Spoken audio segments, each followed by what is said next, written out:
ಎಲ್ರಿಗೂ ನಮಸ್ಕಾರ. ಇವತ್ತು ಅತ್ಯಂತ ನಮ್ಮ ಜಿಲ್ಲೆಯಲ್ಲಿ ಯೂನಿವರ್ಸಿಟಿ ಉಳಿತಾ ಇದೆ ಅಂತ ಸಂತೋಷವಾದ ವಿಚಾರ. ಇವತ್ತು ಜನಪ್ರಿಯ ಶಾಸಕರಾದ ರವಿ ಅಣ್ಣವರು ಇದು ನಮ್ಮ ಜಿಲ್ಲೆಯಲ್ಲಿ BJP ಮತ್ತು ನಾನು ಸುಧಾ ಸ್ಟ್ರೈಕ್ ಮಾಡಿದ್ದೆ. ನಮ್ಮ ಜಿಲ್ಲೆಯಲ್ಲಿ ನಮ್ಮ ಯೂನಿವರ್ಸಿಟಿ ಬೇಕು, ನಮ್ಮ ಯಾವುದೇ ಐಟಿಗಳಿಲ್ಲ, ಸಾಫ್ಟ್ವೇರ್ ಕಂಪ್ನಿಗಳು ಮತ್ತು ಇಂಡಸ್ಟ್ರಿಯಲ್ಗಳು ನಮ್ಮ ಜಿಲ್ಲೆಯಲ್ಲಿಲ್ಲ. ನಮ್ಮಲ್ಲಿ ಭತ್ತ, ರಾಗಿ, ಕಬ್ಬು ಬಿಟ್ಟರೆ ನಮ್ಮ ರೈತರಿಗೆ ಇನ್ಯಾವುದೂ ಆದಾಯ ಇಲ್ಲ. ನಮ್ಮ ಮಕ್ಕಳುಗಳು 25-30 ಕಿಲೋಮೀಟ್ರಿಂದ ನಮ್ಮ ಮಕ್ಕಳುಗಳು ಬರ್ತಾಯಿದ್ದಾರೆ. ಇಲ್ಲಿಂದ ಮೈಸೂರು ದೂರ ಆಗುತ್ತೆ, 60 ಕಿಲೋಮೀಟ್ರು 50 ಕಿಲೋಮೀಟ್ರ್ ಆಗುತ್ತೆ. ನಮ್ಮ ಜಿಲ್ಲೆಯಲ್ಲಿ ಆಗಿರೋದು ನಮಗೆ ಅತ್ಯಂತ ಸಂತೋಷ. 5 ವರ್ಷದಲ್ಲಿ 2,000 ಜನ ಮಕ್ಕಳು ಅಡ್ಮಿಷನ್ ಆಗಿದ್ದರು, ಈಗ 5,000ಕ್ಕೆ ಏರಿದೆ. ಕಾನ್ವೊಕೇಶನ್ ಆಲೇ 2 ಕೊಟ್ಟಿದ್ದಾರೆ, 2 VCಗಳು ಅಪಾಯಿಂಟ್ ಆಗಿದ್ದಾರೆ. ಇವತ್ತು ರವಿ ಅಣ್ಣವರು 3,10,00,000 ನಾನು ನನ್ನ ಜಿಲ್ಲೆಗೆ ನನ್ನದೇ ಸುಪ್ರೀಮು, ನಾನು ನನ್ನ ಯೂನಿವರ್ಸಿಟಿಯ ನಾನು ಮುಚ್ಚಕ್ಕೆ ಯಾವ ಕಾರಣಕ್ಕೂ ನಾನು ಬಿಡಲ್ಲ ಅಂತ ನಿಮ್ಮ ಮುಂದೆನೇ ಹೀಗೆ ಮಾತಾಡಿದ್ರು. ಗುದ್ಲಿ ಪೂಜೆನೂ ಮಾಡಿದ್ದಾರೆ. ನಾಳೆಯಿಂದ ಕೆಲಸ ಸ್ಟಾರ್ಟ್ ಅಲ್ಲ, ಆಯಿತಾ? ನಂದು ಹೋರಾಟ ಮತ್ತು ರವೀಣ್ಣವ್ರ ಹೋರಾಟ ಯಶಸ್ವಿಯಾಗಿದೆ. ದಯಮಾಡಿ ಮುಖ್ಯಮಂತ್ರಿಗಳು, ಉಪಮುಖ್ಯಮಂತ್ರಿಗಳು ನಮ್ಮ ಯೂನಿವರ್ಸಿಟಿಯ ಉಳಿಸ್ಕೊಡಿ ಅಂತ ನಾನು ಈ ಮೂಲಕ ಮನವಿ. ಆಯಿತು, ಇಲ್ಲ ಸರ್, ಕೊಡಿಸ್ತೀನಿ ಸರ್, ಅವೇನಿದೆ ಕೊಡಿ ಸರ್. ಹಾಂ, ಕಾನ್ವೊಕೇಶನ್ ಯಾರು ಕೊಟ್ಟಿಲ್ಲ, ಯಾರು ಪೆಂಡಿಂಗ್ ಇದ್ದಾರೆ ಅದು ಕೊಡಿ, ನಾನು ಎಲ್ಲ ಕೊಡಿಸ್ತೀನಿ. ಹೇಳಿ, ನಾನು ಮಾತು ಮುಗಿಸ್ತೀನಿ. ಹಾಗೇನಿಲ್ಲ, ಮುಚ್ತೀವಿ ಅಂತ ಸರ್ಕಾರ ಏನು ಕ್ರಮ ಕೈಗೊಂಡಿರಲಿಲ್ಲ. ಬಟ್ ಕೆಲವೊಂದು ಚರ್ಚೆಗಳು ಹುಟ್ಟಾಕಿತ್ತು. DK ಶಿವಕುಮಾರ್ ಅವರ ನೇತೃತ್ವದಲ್ಲಿ ಕ್ಯಾಬಿನೆಟ್ ಉಪಸಮಿತಿಯನ್ನು ಮಾಡಿ ಸಾಧಕ ಬಾಧಕಗಳ ಚರ್ಚೆಯನ್ನು ನಡೀತಾ ಇತ್ತು.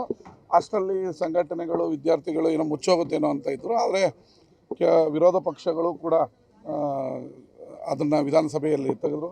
ಆದರೆ ನಾವು ಅದರ ಬಗ್ಗೆ ದಿಟ್ಟ ನಿಲುವನ್ನು ಇದನ್ನು ಮುಂದುವರಿಸಲೇಬೇಕು ವಿದ್ಯಾರ್ಥಿಗಳ ದೃಷ್ಟಿಯಿಂದ, ಅದರಲ್ಲೂ ಗ್ರಾಮೀಣ ವಿದ್ಯಾರ್ಥಿಗಳ ದೃಷ್ಟಿಯಿಂದ ಅಂಥೇಳಿ ಮುಖ್ಯಮಂತ್ರಿಗಳಿಗೆ, ಉಪಮುಖ್ಯಮಂತ್ರಿಗಳಿಗೆ ಮತ್ತು ಸಂಬಂಧಪಟ್ಟ ಸಚಿವರುಗಳಿಗೆ ಯಾವ ವೇದಿಕೆಗಳಲ್ಲಿ ಅದನ್ನೆಲ್ಲ ಇಲ್ಲಿ ಡಿಸ್ಕ್ಲೋಸ್ ಮಾಡೋಕ್ಕಾಗಲ್ಲ, ನಮ್ಮ ಪಕ್ಷದ ವೇದಿಕೆಗಳಲ್ಲಿ ನಾವು ಅದ್ರ ಬಗ್ಗೆ ಚರ್ಚೆ ಮಾಡಿ, ಒತ್ತಡ ತಂದು ಅನ್ನೋದಕ್ಕಿಂತ ಚರ್ಚೆ ಮಾಡಿ ಯೂನಿವರ್ಸಿಟಿ ಉಳಿಬೇಕು ಅನ್ನೋದನ್ನು ಮನವರಿಕೆ ಮಾಡಿಕೊಟ್ಟಿದ್ದೆ. CM ಕೂಡ ನಿನ್ನೆ ವಿಧಾನ ಸಭೆಯಲ್ಲಿ ಉತ್ತರ ಕೊಟ್ಟಿದ್ದಾರೆ, ಯೂನಿವರ್ಸಿಟಿಯನ್ನು ಉಳಿಸ್ತೀವಿ, ಮುಚ್ಚೋದಿಲ್ಲ ಅಂತ.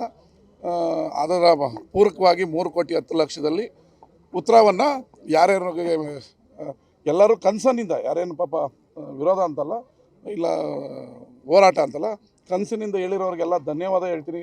ಇದರಲ್ಲಿ ಆಡಳಿತ ಪಕ್ಷದವರು, ವಿರೋಧ ಪಕ್ಷದವರು ಎಲ್ಲರೂ ಈ ಯೂನಿವರ್ಸಿಟಿ ಉಳಿಬೇಕು ಅಂದರೆ ಅವ್ರಿಗೂ ಹೃದಯಪೂರ್ವಕವಾದ ಧನ್ಯವಾದ ಹೇಳ್ತೀವಿ. ಅದರ ಮುಂದುವರೆದ ಭಾಗವಾಗಿ ಇವತ್ತು 3,10,00,000ದಲ್ಲಿ ಜರ್ಮನ್ ಶೈಲಿಯ ಅತ್ಯುತ್ತಮವಾದ ಸ್ವಾಗತ ಕಮಾನನ್ನು ನಿರ್ಮಿಸ್ತಾ ಇದ್ದೀವಿ. ಇದು ನಮ್ಮ ಪ್ರೈಡ್, ಮಂಡ್ಯದ ಪ್ರೈಡ್ ಅಂದರೆ ನಮ್ಮ ಹೆಮ್ಮೆ. ಇದು ವಾಕಿಂಗ್ ಟ್ರ್ಯಾಕ್ ಕೂಡ ಆಗ್ತದೆ. ಆಮೇಲೆ ಈ ಹೈಟೆನ್ಷನನ್ನು ಅಂಡರ್ಗ್ರೌಂಡ್ ಮಾಡೋದಕ್ಕೆ ಮೊದಲೊಂದು ಪ್ರಪೋಸಲ್ ಇದೆ. ಅದನ್ನು ಯಾರೋ ಒಂದು ಸಣ್ಣಕ್ಕೆ ನೆನ್ನೆ ನಾನು ಮಾಜಿ ಉಪಮುಖ್ಯಮಂತ್ರಿ ಹತ್ರ ಮಾತಾಡಿದಾಗ ಅವರು ಯಾರೋ ಸಣ್ಣ ಕೇಸ್ ಹಾಕಿದ್ದಾರೆ, ಅವ್ರು ಯಾರು ಕೇಸ್ ಹಾಕಿದ್ದಾರೆ ಅನ್ನೋರನ್ನ ಕರೆದು ಮಾತಾಡಿ ಇದು ಅಂಡರ್ ಗ್ರೌಂಡಲ್ಲಿ ಹೈಟೆನ್ಷನ್ ಹೋಗೋ ರೀತಿ ಮಾಡ್ತೀವಿ.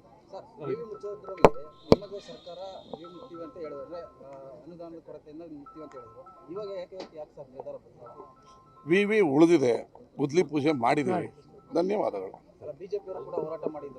ನಾನು ಧನ್ಯವಾದ ಹೇಳಿದ್ದೀನಿ. ಕೇಳಿಸ್ಕೊಳ್ಳಿಲ್ಲ ಅನ್ಸುತ್ತೆ ತಾವು. ವಿರೋಧ ಪಕ್ಷದವ್ರಿಗೂ ಧನ್ಯವಾದ ಹೇಳ್ತೀನಿ ಹೃದಯಪೂರ್ವಕವಾಗಿ ಅಂತ ಹೇಳಿದ್ದೀನಿ. ಅಲ್ಲಿಗೆ ಮುಗೀತು ಅಂತ ಅಂದ್ಕೊಳ್ತೀನಿ. ನೀವು ಶ್ರೀರಂಗಪಟ್ಟಣದವ್ರನ್ನ ಕೇಳಿ. ನಾನು ಇಲ್ಲಿಗೆ ಅಧ್ಯಕ್ಷ ಮಂಡ್ಯ ಶಾಸಕರು ರವಿಕುಮಾರ್ ಅಲ್ಲ, ನನ್ನ ಜೊತೆಗೆ ನಮ್ಮ MLC ಅವರಿದ್ದಾರೆ. ಎಲ್ಲರೂ ಮಂಡ್ಯ ವಿ ಉಳಿಬೇಕು ಅಂತ ಇದ್ದೀವಿ. ಉಳಿದಿದೆ, ಅದಕ್ಕೆ ಯಾಕೆ ನಾವು ಉಪ್ಪಿಗೆ ಹುಳಿ ಹಿಂಡೋದು?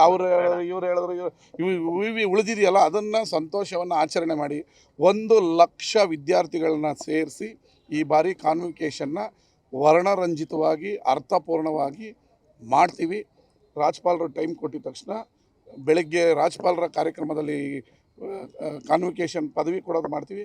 ಸಂಜೆ ಒಂದು ಒಳ್ಳೆ ತಂಡವನ್ನು ಕರೆದು ಸಂಗೀತ ಸಂಜೆ ಮತ್ತು ವಿದ್ಯಾರ್ಥಿಗಳಿಗೆ ಮನೋರಂಜನೆ ಮಾಡೋದನ್ನು ಇಡೀ ದೇಶ ಮಂಡ್ಯದಲ್ಲೂ ಯೂನಿವರ್ಸಿಟಿ ಇರಬೇಕು ಅನ್ನೋದನ್ನು ತೋರಿಸ್ತೀವಿ. ಸರ್, ಬೇಸಿಕಲಿ ವಿಶ್ವವಿದ್ಯಾಲಯಗಳನ್ನು ಸ್ಥಾಪನೆ ಮಾಡ್ತಕ್ಕಂಥದ್ದೇ ಎಲ್ಲ ಜಿಲ್ಲಾ ಮಟ್ಟದಲ್ಲೂ ಕೂಡ ಎಲ್ಲ ಮಕ್ಕಳಿಗೂ ಕೂಡ ಎಂಥ ಹಂತದವರಿಗೂ ಕೂಡ ಶಿಕ್ಷಣ ದಕ್ಕಬೇಕು ಅಂತ ಹೇಳಿ. ನಮ್ಮ ಮಂಡ್ಯ ಜಿಲ್ಲೆ ಮೂಲತಃವಾಗಿ ಕೃಷಿ ಪ್ರಧಾನವಾಗಿರ್ತಕ್ಕಂತಹ ಒಂದು ಜಿಲ್ಲೆ. ಅದ್ರ ಜೊತೆಗೆ ಆಲ್ಮೋಸ್ಟ್ ಎಲ್ಲ ಬಡ ಮಕ್ಕಳು ಇರ್ತಕ್ಕಂತಹ ಜಿಲ್ಲೆನೇ. ಸೊ ಇಂಥವರು ಎಷ್ಟೋ ಜನ ಹೆಣ್ಣು ಮಕ್ಕಳಾಗಿರ್ಬಹುದು ಅಥವಾ ಗಂಡು ಮಕ್ಕಳಾಗಿರ್ಬೋದು, ಈಗಲೂ ನಮ್ಮ ಸ್ಟೂಡೆಂಟ್ಸ್ಗಳೇ ಗದ್ದೆ ಕೆಲಸ ಎಲ್ಲ ಮಾಡಿಕೊಂಡು ಇಲ್ಲಿಗೆ ಬರೋಂಥ ಮಕ್ಕಳುಗಳೆಲ್ಲ ಓದ್ತಿದ್ದಾರೆ. ಸೊ ಇವರು ವಿಲೀನಗೊಳಿಸಿದಾಗ ಏನಾಗುತ್ತೆ ಅಂತ ಒಂದು ದೊಡ್ಡ ಎಕ್ಸಾಂಪಲ್ ಕೊಡೋದಾದರೆ, ಈಗ ಮೈಸೂರು ತನಕ ಹೋಗಿ ವಿದ್ಯಾಭ್ಯಾಸ ಮಾಡಲಿಕ್ಕೆ ಆಗಲ್ಲ. ಈಗ ನಮ್ಮಲ್ಲೇ ಮಂಡ್ಯ ಜಿಲ್ಲೆಯಲ್ಲಿ ಏನು ಈಗ ನಮ್ಮ ವಿಶ್ವವಿದ್ಯಾಲಯ ಇರೋದ್ರಿಂದ ಪಾಂಡವಪುರ ಆಗಿರಬಹುದು, ಮೇಲ್ಕೋಟೆ ಆಗಿರಬಹುದು, ಮಳವಳ್ಳಿ ಆಗಿರಬಹುದು, ಮದ್ದೂರು ಆಗಿರಬಹುದು, ಇನ್ನು ಹುಲಿಯೂರು ದುರ್ಗ ಆ ಕಡೆಯಿಂದ ಎಲ್ಲ ಮಕ್ಕಳುಗಳು ಇಲ್ಲಿಗೆ ಬಂದು ಶೈಕ್ಷಣಿಕವಾಗಿ ಪ್ರಗತಿಯನ್ನು ಹೊಂದ್ತಾ ಇದ್ದಾರೆ. ಅದೇ ಹುಲಿಯೂರು ದುರ್ಗದಿಂದ ಮೈಸೂರಿಗೆ ಹೋಗಿ ಸ್ಟಡಿ ಮಾಡೋದು ಎಷ್ಟು ಕಷ್ಟ ಆಗ್ತದೆ ಅಂದರೆ, ಮುಚ್ಚೆ ಹೋಗಲ್ಲ ವಿಲೀನ, ನಾವು ಕಾಲೇಜ್ನ ಹಾಗೆ ನಡೆಸ್ತೀವಿ ಅಂದರೂ ಕೂಡ ಏನಾಗುತ್ತೆ ಅಂದಾಗ ಕಾಲೇಜು ಹಂತದಲ್ಲಿ ಅದ್ರ ಪ್ರಗತಿ ಕುಂಠಿತ ಆಗುತ್ತೆ. ಯಾರು ಕೂಡ ಸಂಶೋಧನೆಗೆ ಅಷ್ಟು ಒತ್ತನ್ನು ಕೊಡಲ್ಲ.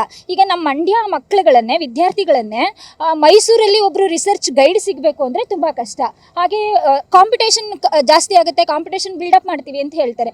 ಮೈಸೂರು ವಿಶ್ವವಿದ್ಯಾಲಯ ಮಟ್ಟಕ್ಕೇನೆ ನಮ್ಮ ಮಂಡ್ಯ ವಿಶ್ವವಿದ್ಯಾಲಯವನ್ನು ಬೆಳೆಸಬೇಕು. ಪ್ರಪಂಚದಲ್ಲಿ ವಿಖ್ಯಾತಿ ಹೊಂದಿದೆ, ಅದಕ್ಕೋಸ್ಕರ ವಿಲೀನ ಮಾಡ್ತೀವಿ ಅಂತ ಕೂಡ ಹೇಳಿದ್ರು. ನಮ್ಮ ಮಂಡ್ಯ ಕೂಡ ಯಾಕೆ ಪ್ರಪಂಚದಲ್ಲಿ ವಿಶ್ವವಿಖ್ಯಾತಿಯನ್ನು ಹೊಂದಬಾರ್ದು?